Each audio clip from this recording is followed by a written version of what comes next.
Hello friends, welcome back to the new video guys. Today guys we are going to talk about guys Realme phone display and brightness setting guys. One by one, step by step guys, I will show you guys.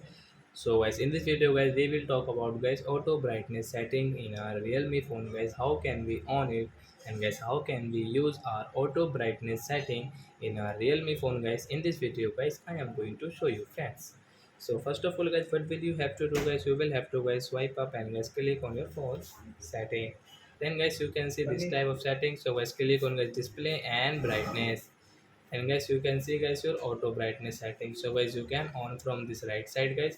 After on guys you can see guys brightness has decreased because guys I am inside, I am in the room. But guys I will go guys outside, and guys so guys my brightness will increase automatic. So guys we call it auto brightness setting. So guys you can use like that.